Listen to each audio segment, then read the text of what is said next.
Alors, sur ce tuto numéro 10, on va voir comment aller télécharger une polaire sur le site MyTime0. Alors, il faut savoir que Time0,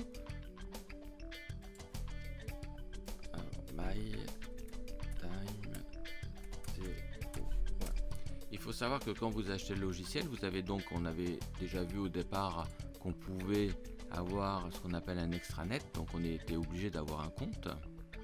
Voilà, je vais aller dans mon compte. Et là, alors je vais aller dans mon logiciel, mes licences. Je vais prendre le navigateur et ici on voit polaire. Voilà. Donc à partir de là, Time0 fournit environ 170 fichiers. Alors peut-être que vous aurez la chance de trouver votre bateau, votre bonheur, votre bateau là-dessus. Si vous ne trouvez pas, sachez que vous pouvez prendre un bateau, on va dire semblable, similaire. Si vous ne trouvez pas votre voilier, vous pouvez aussi contacter le support de Time0 et leur demander, voir s'ils peuvent voir avec l'architecte de votre bateau, s'il peut lui donner la polaire de votre bateau, et automatiquement il la mettra en ligne. Alors ici je vais prendre un bateau, bon, au pif, hein, on va dire un First 40. Je vais faire, alors suivant les navigateurs, alors navigateur Internet Explorer ou Edge ou Chrome, lorsque je fais téléchargement ici, alors avec Edge ça ne marche pas bien, bon c'est comme ça, c'est pas bien grave, donc je vais fermer. Du coup il faut que je refasse tout. Hop, mes licences, voilà, heureusement que j'ai une bonne connexion 4G. Voilà, donc je vais retélécharger une polaire, on va dire celle-ci.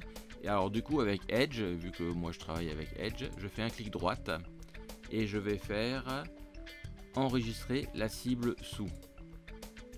Du coup, je vais la mettre directement à l'endroit où elle a besoin d'y être, donc dans MyTime0, mes documents MyTime0. Voilà, et je vais la mettre dans Polar. Je double-clique. Donc là on a vu que c'était un A31 et je vais faire enregistrer. Voilà, il a enregistré mon fichier. Je vais pouvoir sortir. Je vais tout fermer.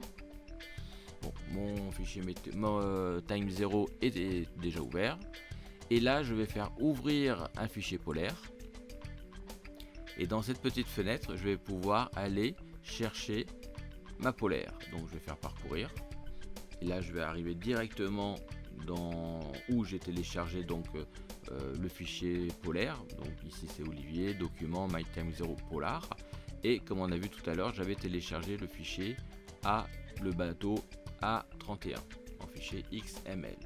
Donc moi, alors faut savoir qu'effectivement moi mon bateau c'est un Feeling 1350, il n'existe pas.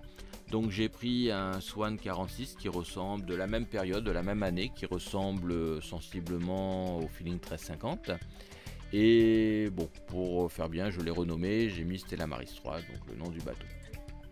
Donc dans ce cas-là, je reclique, moi je vais recliquer sur Stella Maris 3. Voilà.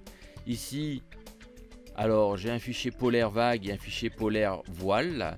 Là je vais laisser par défaut parce que c'est très rare d'avoir exactement la polaire adaptée au bateau, mais voilà, je vais laisser ça par défaut et je vais faire OK. Et donc automatiquement ma polaire est rentrée dans le logiciel. On va pouvoir le voir ici dans polaire et on voit ici que voilà, Stella Maris 3, c'est la polaire de mon bateau. Alors cette polaire, si je le veux ou si je le souhaite, au fil des années, je vais naviguer, je vais m'apercevoir si j'ai pas la vraie polaire, ou si mon bateau avance plus vite que la polaire, ou un peu moins vite, je vais pouvoir, si je le souhaite, la modifier. Par exemple, ici je suis à 5,30, je vais mettre 5,20. Voilà, je peux faire ça, et elle est automatiquement enregistrée. Ça va pas trop changer de paramètres. Et au niveau voile, alors moi j'ai tout paramétré, comme je suis un peu daltonien, donc du coup j'ai paramétré avec mes couleurs à moi, mais par défaut Time0 donne un code couleur. Alors ici, moi j'ai fait avec les couleurs claires, généralement quand il n'y a pas beaucoup de vent, et des couleurs de plus en plus foncées quand il y a beaucoup de vent. J'ai choisi des couleurs de ce style quand je suis au pré ou travers. Des couleurs vertes, comme je suis un peu daltonien, donc du coup c'est pour ça que je dis de ce style.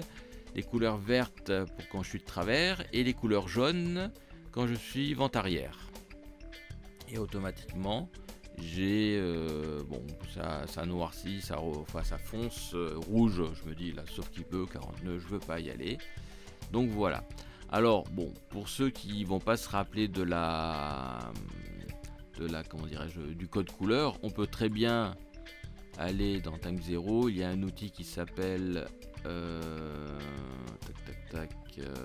va aller dans je me rappelle plus, je crois que c'est accessoires. Voilà, accessoires Windows, outils, capture d'outils, ou tu vois l'outil de capture. Je vais faire nouveau et je vais, si je souhaite, sélectionner ceci. Bon, ça c'est un petit truc, hein, c'est au cas où. Voilà, je vais l'enregistrer quelque part. Bon, pour l'instant, je vais l'enregistrer sur le bureau. Voilà, et je vais appeler ça code couleur. Code couleur. Comme ça, au départ, je vais pouvoir, quand je vais faire mes routages, voir de suite, avoir mon code couleur qui s'affiche. Alors,